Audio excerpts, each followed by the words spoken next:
ओला dock YouTube channel को subscribe करें और बेल आइकॉन को दबाना मत भूलें। अस्सलाम वालेकुम, मैं हूं डॉक्टर ताहिरा और आज हम बात करेंगे कि किस तरह मैनिक्योर जो है आप जाते हैं पार्लर या सैलून में मैनिक्योर कराते हैं या अपने हाथों के नेल्स को सोचते हैं कि हमने ब्यूटीफाई करना है, लेकिन उल्टा जो है बहुत ज़्यादा नुकसान करा के आ जाते हैं। सबसे पहली चीज़ तो ये है कि मैनिक्योर में जो गलती होती है वो ये है कि आप अपने इंस्ट्रूमेंट्स नहीं लेकर जाते। तो पार्लर वाली वही इंस्ट्रूमेंट जो इसने सब लोगों पे इस्तेमाल किए होते हैं आपके ऊपर इस्तेमाल करती है, चाहे वो नेल कटर हो, कैंची हो, क्यूटिकल रिमूवर हो। ये डिसइंफेक्टेड नहीं होते और एज अ रिजल्ट आपको हेपेटाइटिस बी या सी लग सकता है, जो कि बाद में कैंसर में तब्दील हो सकता है, या HIV वायरस, HPV वायरस, बेशुमार और वायरसेस हैं जो आपको लग सकते हैं। एक तो ये कि ना सिर्फ ये कि वायरस लग सकता है बल्कि फंगल इन्फेक्शंस बहुत होते हैं। देखा होगा आपने कि आप जाते हैं नेल्स कराते हैं और वापस आते हैं और वो ग्रीन ग्रीन सा फंगस या ब्लैक फंगस सा जो है वो आपके नाखूनों में हो जाता है और हमेशा के लिए एक इन्फेक्शन भी बन जाता है। पाकिस्तान के टॉप डॉक्टर्स के साथ अपॉइंटमेंट बुक करें, वो भी पेशेंट फीडबैक देखते हुए। लाखों लोगों की तरह पाकिस्तान के सबसे बड़े डॉक्टर नेटवर्क का फायदा उठाएं और आज ही ओला डॉक ऐप डाउनलोड करें। ओला डॉक, डॉक्टर का अपॉइंटमेंट आसानी से। तो सबसे पहले जब भी आप पार्लर या सैलून जाएं, एक तो अपना सेट खुद लेकर जाएं, अपना मैनिक्योर सेट जो है वहाँ लेकर जाएं और जब उसको यूज़ कर लें तो उसको उबलते हुए पानी से गुजारें, स्टेरलाइज करें या पायोडीन या अल्कोहल के अंदर से गुजार के उसके बाद उसको स्टोर कर लें। और यूज़ करने से पहले और यूज़ करने के बाद जो है हमेशा इस प्रोसेस में से गुजारें और मेक श्योर करें कि जो आपकी एस्थेटिशियन है या जो आपको पार्लर में ट्रीट कर रही है उसने अच्छी तरह से ग्लव्स पहने और हर दफ़ा वो चीज़ को चेंज किया करे या आप ही का सेट इस्तेमाल करें। एक तो इन्फेक्शन कंट्रोल ये हो गया।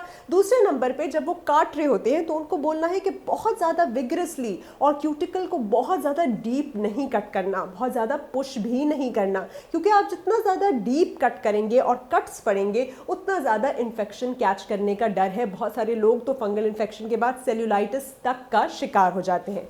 तीसरी चीज़ है बहुत ज़्यादा हार्श केमिकल्स का इस्तेमाल। हमेशा एसीटोन वाला रिमूवर मत यूज़ करें। नॉर्मल वाला जो रिमूवर होता है वो बेटर होता है जो एसीटोन फ्री होता है। नेल पॉलिश की भी बहुत ज़्यादा मल्टीपल कोट्स लगाना और स्पेशली जो आजकल जेल नेल पॉलिश लगा के ड्राइंग के लिए यूवी लाइट पे रखते हैं वो बहुत डेंजरस होती है and it can cause cancer in the long run if you do it frequently. जब आप जेल नेल्स लगाते हैं या ऐसे नेल पॉलिश ऐसा ऊपर से आर्टिफिशियल नेल्स लगाते हैं जो एडहेसिव यूज़ होता है, जो ग्लू या गम यूज़ होता है, वो भी आपके क्यूटिकल्स को डैमेज करता है, आपके नेल्स को ब्रीथ नहीं करने देता और as a result over a long period of time आपके नाखून खराब हो जाते हैं। उसका बेस्ट तरीका यही है कि आप आर्टिफिशियल नेल्स या जेल नेल्स की जगह जो आपकी नॉर्मल ब्रीदेबल नेल पॉलिश है वो ही कभी कभार लगा लेना जो है वो बेहतर होता है। एक और चीज़ जो बहुत ज़्यादा कॉमन मिस्टेक है वो ये है कि आप जो है अपने नेल्स को फाइल कराते हैं। वो फाइल और बफ करते हैं ना, मतलब नेल की शेप फाइल कराना तो ठीक है, लेकिन बहुत डीप काट देना और उसके बाद वो जो बफर जिसे कहते हैं शाइन लाने के लिए